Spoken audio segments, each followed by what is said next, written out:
This is you. You are trapped within the stifling walls of a sprawling industrial chemical warehouse. Your crisp white shirt is constantly permeated by the pungent stench of organic solvents. A massive industrial pill press punches down with a deafening, monotonous, grinding hum. You run your gloved fingers through the freshly pressed tablets, feeling the cold, heavy weight of the immense power you hold in your hands. Every pill looks identical to legitimate pharmaceutical merchandise, but inside lies a lethal, concentrated synthetic opioid capable of stopping a human heart. Nobody standing in this miserable room knows your darkest secret. They do not know that the man covered in white chemical dust right now used to be a brilliant, respected professional at one of the most prestigious hospitals in the United States. How does a top-tier medical expert fall so deep into the abyss to become a ruthless kingpin? Let us rewind the clock and find out what shattered your reality. 4 years ago, your nightmare began. You were working endless shifts at a major hospital when an emergency room patient was wheeled in, clutching his chest and screaming in agonizing pain. He was a blue-collar worker without a dime of health insurance.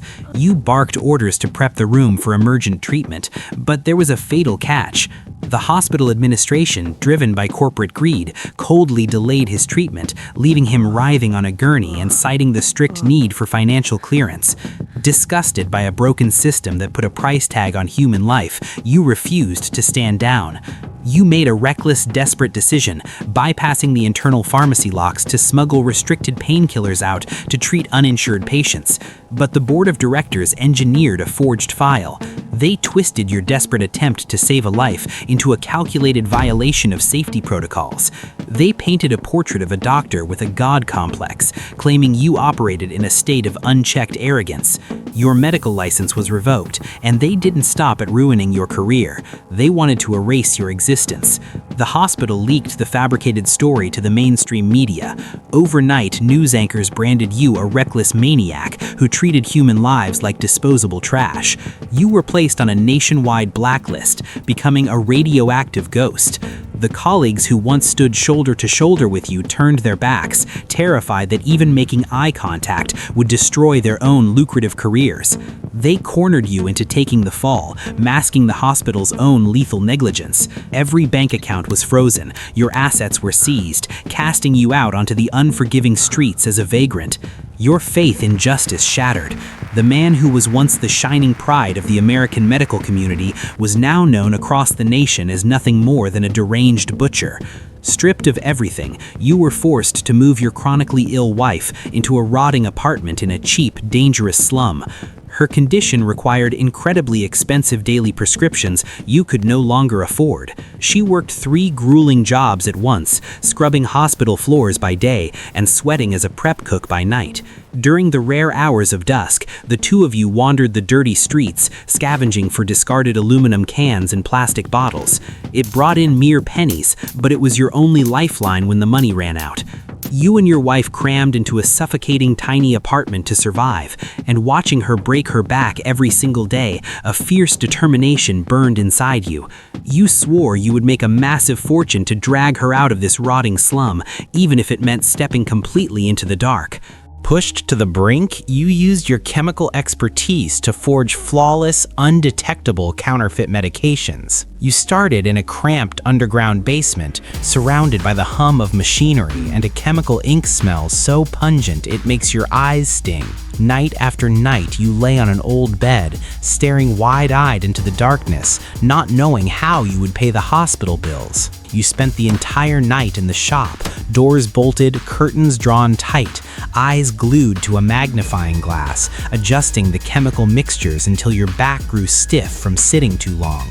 You formulated exact chemical replicas, cutting the expensive ingredients with cheap, highly addictive synthetic fentanyl. To stave off a psychological breakdown, you aggressively gaslighted your own mind.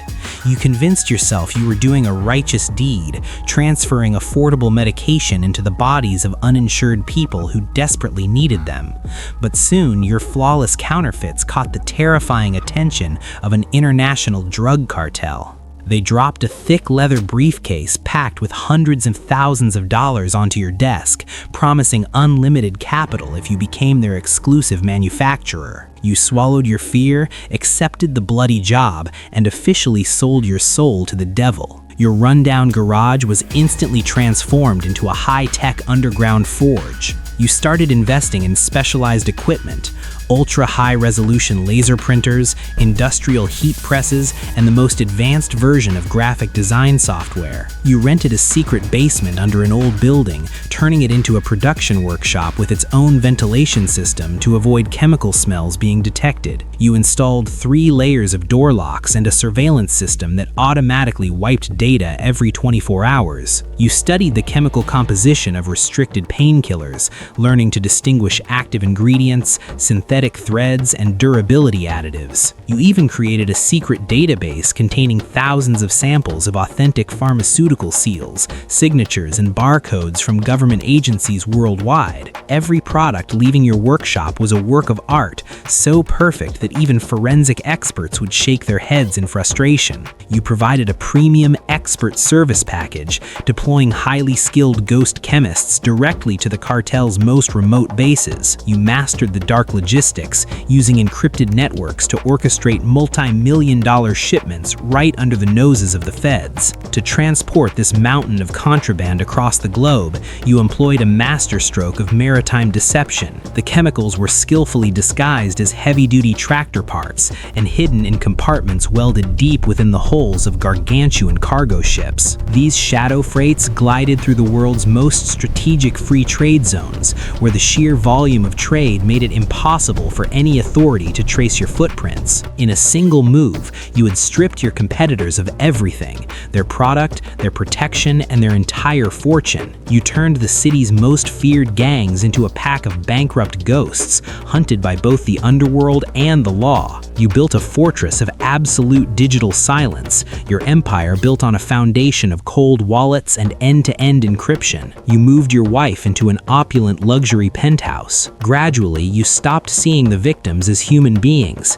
To you, they were nothing more than organic tools, raw materials that generated stacks of cash and unchecked power for the syndicate. You transformed yourself into an anonymous coordinator, an entity so powerful and elusive that even the most legendary kingpins had to bow to your rules of the game. You became the unseen hand that moves the world, and for the first time in your life, you were truly untouchable. You had finally seized the supreme throne, but a chilling truth set in. This seat of power was actually perched directly atop a highly volatile powder keg. You were hidden beneath extensive layers of encryption and forged identities that even government supercomputers couldn't touch. You were too powerful, too influential, evolving into an entity existing far beyond all laws. But amidst those soulless algorithms, you forgot the most brutal variable: human nature. Your most trusted associate, an ambitious street-level distributor you personally trained, decided he no longer wanted to take your orders. Greedy for the multi-million-dollar throne, he drove a fatal knife right into your back. He didn't want money, he wanted the immunity the government promised him. Your absolute location was exposed on the satellite maps of every intelligence agency with just a single treacherous click. While you were distracted by your own shadow, he stole your physical security key, the only tool capable of bypassing your defenses. He deliberately sabotaged the strictly calibrated chemical ratios, completely overloading a massive batch of counterfeit pain medication with a highly lethal dosage of pure fentanyl. His calculated plan was to intentionally trigger a horrific overdose epidemic in the city's poorest districts. He knew the resulting bloodbath would draw overwhelming federal heat, directing tactical strike teams straight to your coordinates. He wanted the government to wipe you off the map, fully intending to seize control of your lucrative supply routes the second you were locked away in a maximum security prison cell. By the time your encrypted servers flagged the catastrophic discrepancy, the lethal batch had already been shipped out in heavily disguised cargo crates. Panic gripped your chest, and your heart pounded against your ribs like a jackhammer. You tracked the rogue shipment's digital manifest, realizing with bone-chilling horror that the deadly medication had been distributed to underground pharmacies right outside your heavily guarded neighborhood. You sped through pitch-black streets in your luxury SUV, your heart pounding like a war drum.